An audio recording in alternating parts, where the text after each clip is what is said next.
Mga kasama, magmula sa gabing ito, nais kong protektahan natin ang baryong kinagisnan kagaya ng pagprotekta natin sa ating angkan at pangkat. Sa paglipol natin sa Anduduno, naway mag-iingat kayo at huwag pakakampante. Dahil kagaya natin, meron ding mga abilidad ang mga nilalang na yan. Wika ni Gonzalo. Habang nagsasalita noon si Gonzalo, maigi namang pinipili nila Sulay ang kabuuan ng pangkat na lalaban sa mga Anduduno. May mangilan-ngilan noon sa grupo nila Gonzalo ang tutol sa nais niyang mangyari. Hindi naman niya kasi kontrolado ang lahat ng kanyang mga kasama, gawa ng hindi niya alam ang bawat ugali ng mga ito. Pero ang pinaghihinalaan niyang maaaring tumaksil sa kanya ay maigi niya itong pinakikiramdaman.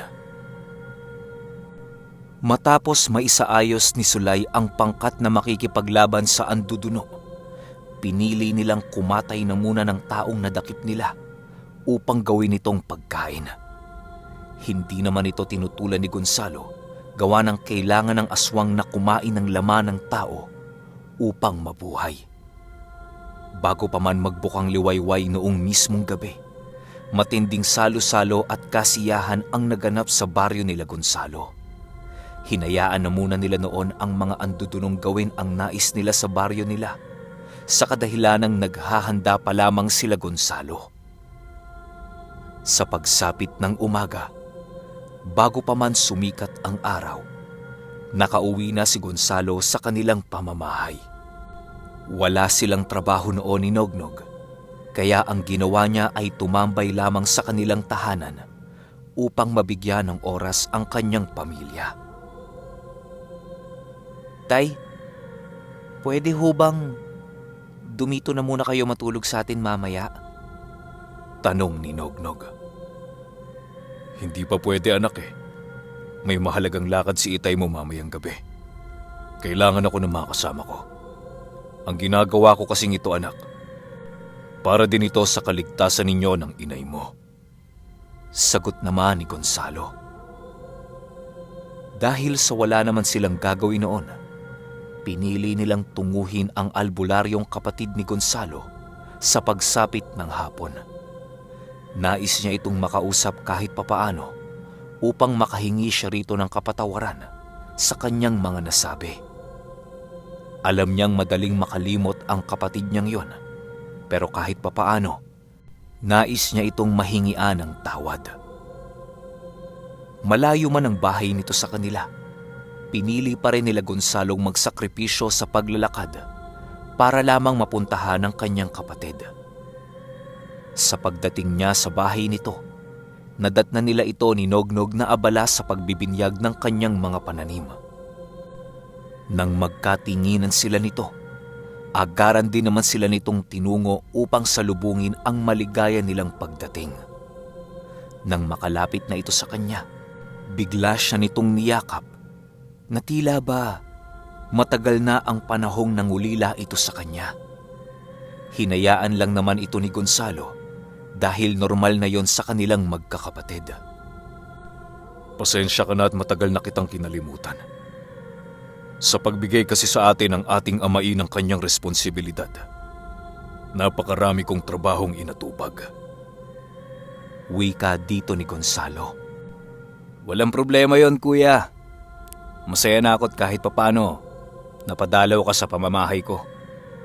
Halika Inog, pasok tayo sa mumunting bahay ko. Sagot naman ng kanyang kapatid. Nang marinig ito nila Nognog, agaran din naman nilang sinunod ang sinabi ng kapatid ng tatay niya.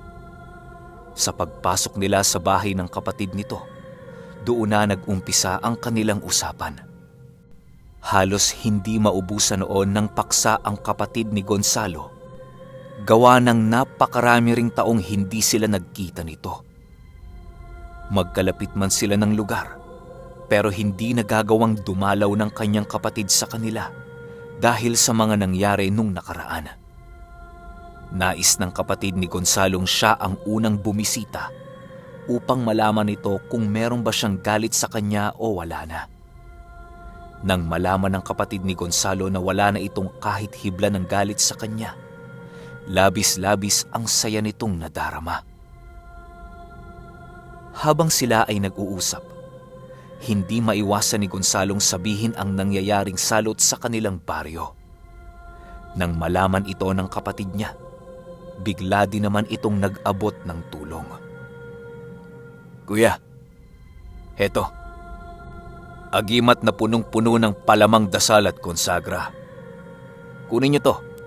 Malaki ang may tutulong nito para sa iyong pamilya. Hayaan mo, paminsan-minsan tutungo ko sa bahay ninyo upang makapagtanim ng pangontra. Wika ng kapatid niyang albularyo. Agaran din namang iniabot kay Nognog ang binigay ng kanyang kapatid upang makapagpatuloy sila sa kanilang pag-uusap. Napakarami nilang nabanggit na mga usapin sa nakaraan na siyang labis na nagpamangha kay Nognog. Ang mga narinig na kwento ni Nognog tungkol sa amang gabunan ni Gonzalo ay ang isa sa mga hindi niya malilimutan. Ayon sa kwento, isa umanong albularyong gabunan ang pumanaw na ama ni Gonzalo. Ang pangalan nito ay Policarpio. Sa pagkuha ng bertud ni Gonzalo sa kanyang ama, ay ang pagpasa nito ng memorya ng mga nagdaang gabunan sa isipan ni Gonzalo. Dahil sa natalakay nila ang ganoong paksa, biglang natigilan si Gonzalo habang nagkukwento. Merong kasi siyang naisip na isang memoryang galing sa kanyang ama na nag-uugnay sa ermitanyo. At ang memoryang yon ay ang tungkol sa relasyon ng ama ni Gonzalo at ni Pio Carpio. Habang nagsasalita noon si Gonzalo ng kanyang mga naaalala, biglang sumagi sa kanyang isipan ang naging kabataan ng ermitanyo at ng kanyang ama. Doon na niya ipinagsabi sa kanyang kapatid ang kanyang mga naalalang memorya na kahit siya ay labis ang pagkagulat. Biglang napuno noon ng katahimikan sa paligid. Gawa ng hindi na nakakaimik ang kanyang kapatid at anak sa kanyang kwento. Pabulong niyang kinuwento ang lahat ng yon na siyang mas lalo pang nagpataas ng tensyon sa paligid. Animoy ang kanilang pinakikinggang kwento noong mga oras na yon ay isang pelikula dahil sa napakaganda nitong pakinggan at punong-puno ng hiwaga. Nang natigilan si Gonzalo, doon na sumingit ng tanong itong kapatid niya. Bakit kuya? Kilala mo ba ang ermitanyong kapatid ng ating ama? Tanong nito sa kanya. Parang kilala ko at parang pamilyar sa akin ang ermitanyo. Huwag ka munang maingay kapatid at nais kong alalahanin ang lahat ng memoryang naipasa sa akin ng ating ama. Sagot naman ni Gonzalo. Kasabay ng pagwika nito ay ang paghinga nito ng malalim at pagpikit ng kanyang mga mata. Ilang minuto lang ang lumipas, biglang nagsalita ulit si Gonzalo upang ikwento ang kanyang mga nakita. Ayon kay Gonzalo, na ang kanyang mga nakitang alaala ay tungkol sa kanyang amang si Policarpio at ang ermitanyo na si Pio Carpio. Tumatakbo ang mga ito sa mga damong di gaanong kataasan na tila ba naglalaro ang mga ito. Mga bata pa sila noon nang masipat ito ni Gonzalo. Doon din niya nakita ang kanyang lolong gabunan na nagmamasid sa kanyang mga anak. Naroon din ang aswang nitong isang dalubhasaring manggagamot na siyang nagpasa ng aral kay Pio Carpio. Doon na unawaan ni Gonzalo na ang kanyang mga lolo ay parte ng mga dugong magkaiba ang larangan. Sa pagkakataong ito, napagtanto ni Gonzalo na ang ermitanyong yon ay maaaring tiyuhin niya. Habang nagmamasid si Gonzalo sa alaalang yon, narinig niya ang kanyang lolong nagwika ng, Astring! Sanayin mo na yang si Pio Carpio. Ramdam kong nalalapit na ang pagpasa ko ng aral at kakayahan sa panganay nating anak na si Policarpio. Sanayin mo si Pio Carpio ng maigi upang pagdating ng panahon, maaasahan siya sa lipunan. Nakikita ko ang hinaharap ni Pio Carpio, kaya hindi ako nag-aalala para sa kanya. Sana lang, hindi magkasalubong ng landas ang ating mga anak. Dalawa lamang sila at labis ko silang kinalulugdan. Matapos nitong makapagwika, agaran ding sumagot ang lola ni Gonzalo. Pero sa pagkakataong ito, nagwiwika lamang ito ng mga katagang hindi niya naririnig.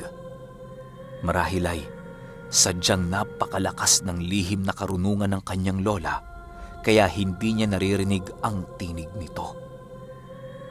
Sa paglipas ng mismong araw, ay biglang umikot ng napakabilis ang memorya ni Gonzalo. Sa pagtigil ng bilis ng oras, doon niya nakita ang kanyang ama na nagsasanay. Lingid sa kaalaman ni Policarpio, merong nagaganap na digmaan sa pagitan ng kanyang ama laban sa mga kauri nilang gabunan. Hindi ito pinapaalam kay Policarpio sa kadahilanang maaaring masira ang kanyang konsentrasyon sa kanyang ginagawang pagsasanay. Noon kasing mga panahong yon, naging angkop itong pagkakataon para sa mga ibang kauri nilang mga sakim at ganid sa tinataglay nilang kapangyarihan. Nais nilang kunin ang buong bertud na siyang pagmamay-ari ng kanyang lolo. Sa bawat gabing dumaraan, mag-isang nilalabanan ng lolo ni Gonzalo ang iba nilang gabunang kauri. Hindi naman siya hinayaang lumaban mag-isa ng kanyang asawa, gawa ng mahal na mahal siya nito. Kahit papaano, mag-asawa pa rin sila, kahit magkaiba sila ng larangan. Dahil sa lakas na taglay ng ina ni Policarpio, madali nitong napapaslang ang mga gabunang kanyang nakakalaban. Meron ding nasipat si Gonzalo sa leeg ng kanyang lola na isang hugis bilog na agimat na merong mga nakabaong bato. May mga nakaukit ding dasal papaikot sa agimat na yon na siyang hindi kayang basahin ni Gonzalo. Kahit wisyo lamang ang naglalakbay sa kanya sa nakaraan, hindi niya pa rin kayang tingnan ng diretsyo ang agimat na taglay ng kanyang lola na si Astring. Meron din yung isang makabuhay na maihahalin tulad sa latigo na isa sa kanyang mga pangunahing armas sa kombate pisikal at espiritual. Napakadulas ng makabuhay na yon at kitang-kita ni Gonzalo ang gabay na nangangalaga sa armas ng kanyang lola. Bukod sa napakadulas ay napakakintab din ito na siyang nagpapatunay na buhay ang gamit na yon. Doon unti-unting nalaman ni Gonzalo na ang lola niya ay isang dalubhasang manggagamot. Marahil ay lahat ng aral ni Lola Astring ay nakuha ng ermitanyong kanyang tiyuhin na si Pio Carpio. Ang kinakalaban noon ng ama ni Gonzalo ay isang kakaibang uri ng aswang. Nasa hanay ng angkan nila yon, kaya labis-labis ang pagtataka ni Gonzalo kung bakit nag-aklas ito ng digmaan sa kanyang lolo. Wala pa noong mga tauhan ang kanyang lolo, kaya labis ang ginagawa nitong pagtatanggol para sa kanilang mga iniingatang pagmamay-ari. Sa pagputok ng digmaan laban sa mag-asawa, walang gabi o umaga ang hindi lumilipas nang hindi sila nagkakaroon ng engkwentro sa kapwa nila gabunan. Kagaya ni Pio Carpio, marami ding kaibigang engkanto ang lola ni Gonzalo. May isa itong tikbalang na kung tawagin ay Gudor. Tinatawag ito sa kanyang pangalan gawa ng isa itong mapanganib na uri ng tikbalang. Kalahating diwata at tikbalang ang Gudor ayon kay Gonzalo. Dahil sa kaibigang engkanto ni Lola Astring, nakakaya nitong makipagsabayan sa 5 gabunang nagsama-sama upang magtangkang kitilan siya ng buhay. Kapag nagsasanay noon si Pilo Carpio sa kanilang pamamahay, matindi ang ginagawang pagbabantay ng kanyang lolo sa kanyang ama. Iniiwasan kasi nitong maraming masamang mangyari kay Pilo Carpio, gawa ng siya ang magmamana ng bertud nito. Sa pagsasanay ni Pilo Carpio at Pio Carpio ng ilang buwan, unti-unti na nilang natututunan ang paraan ng isang manggagamot at isang gabunan. Sa pagdaan ng unang Biyernes ng Agosto, doon na nga naganap ang kakaibang pangyayari. Ayon kay Nognog, naikwento sa kanya ni Gonzalo na maaaring nangyari ang kaganapang yon sa taong 1913. Naganap ang digmaang pinagsanib na ganun kontra sa lolo't lola ni Gonzalo. Sa pagtalikod pa lamang noon ng araw, napakarami nang nangyari sa kanilang pamamahay. Ang lolo noon ni Gonzalo ang sapang opensang hanay, samantalang ang lola naman niya ang nasa pangdepensa. Nananatiling nasa loob noon ng pamamahay nila ang mag-iina ng kanyang lolo na siyang nag-uusal para sa bakod at puder ng kanilang tahanan. Marami ring nakatanim na mga pangontra papaikot sa kanilang bahay, pero hindi yun sapat upang mapigilan ang grupo ng mga gabunang kauri nila na naghahangad ng kanilang pagkawasak.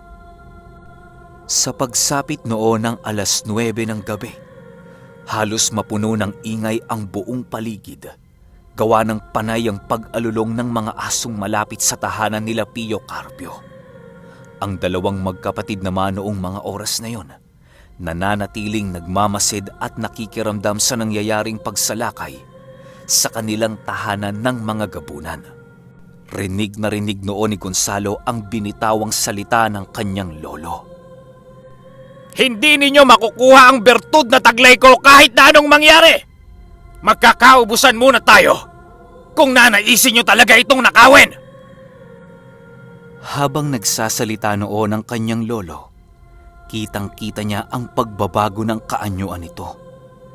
Gulat na gulat noon si Gonzalo, gawa ng parang napakalayo ng kaanyuan ng pagiging aswang ng kanyang lolo sa taglay na anyo nito.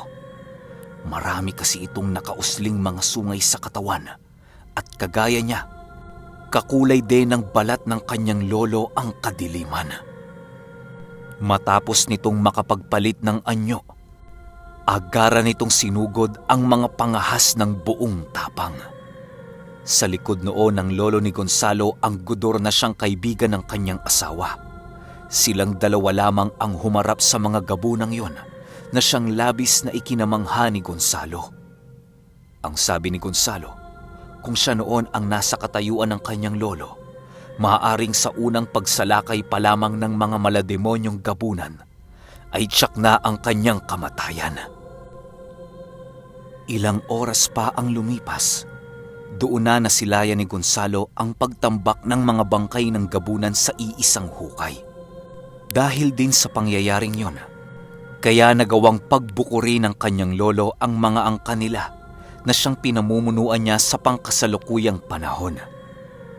Sa pagsapit ng pangalawang digmaan, hindi naiwasan ng kanilang angkan ang makisali sa laban. Lahat ng mga dayuhang mananakop noong mga oras na yon ay walang awa nilang pinagpapapatay kapag ito ay tumutungtong sa kanilang teritoryo. Bale, si Pilo Carpio na noon ang namumuno dahil sa matagal nang yumao ang lolo ni Gonzalo. Matinding labanan ang nangyari sa kanilang pangkat laban sa mga dayuhan. Dahil din sa gera, kaya napilitang maghiwalay noon ang magkapatid dahil sa hindi na maatim noon ni Pio Carpio ang pagpatay na ginagawa noon ng kanyang kapatid. Taliwas man sa paniniwala ang bawat isa sa kanila, hindi nila nagawang maglaban. Dahil na din kasi yon sa kanilang pangakong itinaga sa buhay na bato, noong mga panahong buhay pa ang kanilang mga magulang. Ipinangako kasi ng dalawa na hindi kailanman magsasalubong ang kanilang mga landas. Kung dumating man ang ganong pagkakataon, hindi nila hahayaang sila ay maglaban dahil sa kanilang pangakong hinahawakan. Matapos ang digmaan, isinilang si Gonzalo. Kasabay ng pagsilang ni Gonzalo ay ang pagtalikod ng kanyang tiyuhin sa kanyang ama. Ninais na lamang nitong mabuhay bilang ermitanyo, gawa ng taliwas sa kanyang paniniwala ang magkaroon ng pamilya. Hinayaan na lamang niya noon ang kanyang kapatid na gawin ang lahat ng nais niya sa kanyang buhay. Sa paglaki ni Gonzalo, paikot-ikot ng lugar itong si Pio Carpio. Nagpakalayo-layo ito sa kanilang lugar hanggang sa dumating ang pagkakataong bumalik na naman ito. Doon na din niya itinatag ang grupong kinaaniban niya ngayon na purong mga dalubhasang albularyo ang mga miyembro. Bago ka makakapasok sa samahan nila Pio Carpio, kailangan mong patunayan sa kanilang harapan na buhay at mabisa ang iyong kargang mutya at agimat. Kailangan mo ding magdasal ng ilang linggo upang mas lalong patatagin at palakasin ang paniniwala nila sa may kapal. Matapos itong maikwento ni Gonzalo, gulat na gulat ang kanyang kapatid at anak dahil sa kanyang mga sinabi. Animoy hindi yon makapaniwala sa mga sinabi ni Gonzalo. Sa pagtapos ng kanilang pag-uusap, naiwan ang kwentong yon sa isipan ni Nognog at ng kapatid ni Gonzalo. Habang sila ay naglalakad papauwi, halos hindi makausap ni Gonzalo ang kanyang anak, gawa ng patuloy pa ring naglalakbay ang wisyo nito sa kanyang mga sinabi. Sa pagdating nila sa kanilang tahanan, agaran din naman silang nagmeryenda dahil gutom na sila. Bago umalis si Gonzalo pagsapit ng gabi, ibinili nito sa kanyang pamilya ang matinding pag-iingat sa mga anduduno.